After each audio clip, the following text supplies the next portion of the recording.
Bonsoir. Je me présente Gérard Lobby, président de l'association Stop Chute. Ce soir, l'association Stop Chute a la chance d'avoir le docteur Thomas. Je dois bien dire que le docteur Thomas, justement, a été l'un des premiers acteurs de ma prise de conscience par rapport à ces problèmes d'alcool. Le docteur Thomas s'est investi aussi par rapport à l'association. Je lui ai demandé de prendre la présidence d'honneur, chose qu'il a acceptée. Donc c'est vrai que c'est vraiment un grand plaisir pour moi de l'avoir aujourd'hui. Et déjà, tout d'abord, je voudrais déjà le remercier pour ses qualités humaines et professionnelles. Pascal, tout d'abord, bonsoir. Bonsoir, Gérard. Avec l'expérience qui est la tienne, Pascal, je vous doute forcément que tu as été confronté à des conduites addictives. Est-ce que tu peux nous en parler? Oui, bien sûr, à la fois dans mon métier, dans ma famille évidemment, tu te doutes bien. Dans mon métier, d'abord, j'arrive à dépister plein de gens, non seulement qui fument du cannabis, des gens qui boivent de l'alcool, des gens qui sont accros à la cocaïne ou l'ecstasy, et j'essaie de les sensibiliser à mon faible niveau. Mais des fois j'y arrive, des fois j'y arrive pas, je suis pas parfait. Mais c'est vrai que dans ma famille, j'ai été confronté à l'utilisation massive de psychotropes, d'alcool en même temps, et évidemment, ça sensibilise, au bout de 30 ans, tu te doutes bien. C'est comme ça. C'est comme ça. Maintenant, j'aimerais qu'on fasse un petit retour en arrière. J'aimerais que tu parles et que tu évoques un petit peu finalement notre première rencontre et le chemin parcouru depuis tout ce temps. Et notre première rencontre, c'était il y a 7 ans à peu près. 7 ans, tu es venu simplement au cabinet médical et je crois que le courant n'est pas passé puisque tu m'as fait confiance, je t'ai fait confiance. Et tu sortais de clinique psychiatrique déjà et tu avais un nombre à passer important de tentatives de suicide, ainsi de suite. J'ai essayé de faire avec toi un chemin où tu es rentré dans l'arrêt du déni de l'alcool et au fur et à mesure, tu as pris conscience que ton destin, finalement, c'était d'arrêter l'alcool. Et la preuve qui est arrivée, mais bon, il faut dire que tu as eu un... C'était exceptionnel, mais tu l'as fait. Quelles sont selon toi les raisons qui peuvent pousser à ces consommations finalement d'alcool, de cannabis ou de produits psychotropes? Les raisons les plus fréquentes se trouvent le plus souvent dans l'enfance, un traumatisme dans l'enfance, hein, ou alors carrément quelqu'un qui dérape dans la vie. Malheureusement ça se voit, notamment les gens qui n'ont plus de travail, qui arrivent à malheureusement perdre pied complètement, qui se réfugient dans l'alcool ou voire le cannabis, ou des petits jeunes qui sont emmenés par d'autres dans la consommation alcool, cannabis, ecstasy et médicaments, évidemment. Je pense que oui, c'est important que tu le soulignes. Les jeunes souvent ont des comportements finalement de polyaddiction, hein, c'est ce que tu es en train de nous dire. Bien sûr. Donc déjà, est-ce qu'on a déjà un rôle de prévention et de sensibilisation finalement par rapport à cette jeunesse? Oui, enfin en tout cas moi à mon petit niveau, je le fais systématiquement chez tous les jeunes que je vois. Je leur pose la question de l'alcool, du cannabis. J'essaie de les éclairer sur on va dire, les dangers de l'un et de l'autre, pour au moins les prévenir. Les prévenir. Alors finalement, si on résume un petit peu, Pascal, du coup, problème familial, donc une douleur qu'on a envie de cacher finalement, on se sert peut-être du produit pour pouvoir masquer tout, voilà, un cache-misère pour masquer toutes ces douleurs. Tu l'as aussi évoqué, le problème du jeune finalement, qui fait comme tout le monde, qui veut rentrer dans le groupe, donc finalement à un moment ou à un autre, il peut glisser vers l'accoutumance, vers la dépendance. Bien sûr.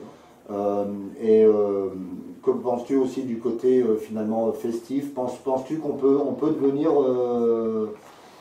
dépendant juste parce que finalement on a commencé à... Alors, en ce qui concerne l'alcool, on connaît beaucoup de personnes qui font que dans le festif, évidemment, mais faut-il encore qu'ils soient encore bien sans trop de problèmes personnels. Pour le cannabis, j'ai quelques patients qui arrivent à garder ce côté festif du cannabis sans tomber dans la dépendance, on va dire comme ça.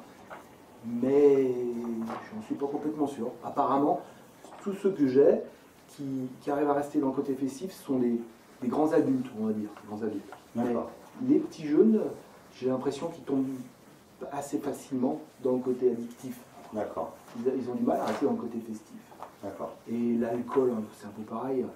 Le nombre de jeunes qui utilisent l'alcool pour se défoncer le samedi soir, on va dire comme ça, on appelle ça comme ça, défoncer, qui en arrivent à des gueules de bois, enfin des cobras éthyliques carrément. Ouais, avec cette fameuse mode du binge drinking. Voilà, oui. On en parlait justement avec le docteur Brunel, et toi aussi tu nous en parles. C'est vrai que c'est un phénomène finalement un peu nouveau maintenant de ces manières d'alcoolisation très fortes où on va chercher une ivresse. Et ça j'en parle aux jeunes filles, aux jeunes gens, du danger de ces phénomènes, de ces modes. Dans ton travail de tous les jours, est-ce qu'il y a une population à risque? Est-ce qu'il y a une typologie est-ce qu'il y a-t-il un âge? Est-ce que ça touche tous les milieux sociaux? Est-ce que tu peux nous... Alors, au cabinet, c'est vrai que, on va dire que l'alcool, c'est plus déjà on va dire les anciens, entre guillemets, mais on voit aussi les jeunes. C'est vrai que les jeunes sont quand même plus tournés du côté cannabis, a priori. Et on va dire que les anciens plus côté alcool. Mais les jeunes utilisent la polytoxicomanie très facilement. On parle beaucoup de stress au travail actuellement. Info ou intox? Pour moi, c'est plutôt de l'info, ça percute. Le nombre de personnes que je reçois au cabinet qui ont un harcèlement psychologique au travail dû à la crise du monde du travail, ou avec la diminution du nombre de travailleurs. Ils ont plus de travail que 35 heures, et donc on leur met la pression sur la qualité, la quantité de leur travail, et il y a des gens qui ne supportent pas très bien. Mais est-ce que finalement ce stress au travail, est-ce que parfois ça peut faciliter justement ça peut faciliter les conduites addictives, bien sûr, notamment aux médicaments. Il faut arriver à sortir du déni de cette toxicomanie, comprendre qu'on prend des médicaments finalement parce qu'on ne peut plus s'en passer après. Et c'est très difficile pour s'en passer, très difficile. Un peu comme l'alcool d'ailleurs. Très difficile, puisqu'on les retrouve, j'ai des problèmes à la maison de retraite. Les gens ont 75, 80, 90 ans, et ils sont toxicomanes en médicaments, finalement.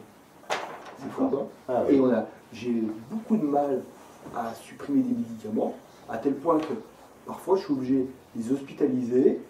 Avec le choc de l'hospitalisation, on arrive à diminuer le nombre de médicaments de façon drastique, parce que c'est très difficile, apparemment. J'ai des patients qui sont médicamentophiles. Pour vivre, il leur faut un médicament, et ainsi de suite. Et pourtant, ils ont 80 ans, 85 ans. Hein. Et ils ne sont pas toxicomanes ni de l'alcool, ni de cannabis, ceux-là. Hein. Bon, tu sais, Pascal, maintenant que finalement j'ai décidé de m'investir dans cette problématique alcool-cannabis, produits psychotropes, en créant l'association Stop Chute, je le rappelle aussi, donc tu es le président d'honneur et je t'en remercie. Quel message fort tu pourrais adresser aux jeunes et à tous ces gens-là qui sont victimes d'addiction? Eh ben, mon message, ça serait plutôt essaye de trouver quelqu'un à qui en parler déjà, si tu sens l'envie d'en parler, parce que à ce moment-là, il y aura toujours une solution, de toute façon, à envisager pour vivre sans cette toxicomanie. Mes patients qui sont addictifs à l'alcool, je leur conseille de contacter une association d'anciens alcooliques, parce que c'est une des façons les plus prégnantes de les pousser dans l'arrêt de l'alcool. Alors, je te laisse le mot de la fin. Merci, oui. Et ben, comme mot de la fin, je vais dire qu'il y a toujours de l'espoir à vivre sans toxicomanie.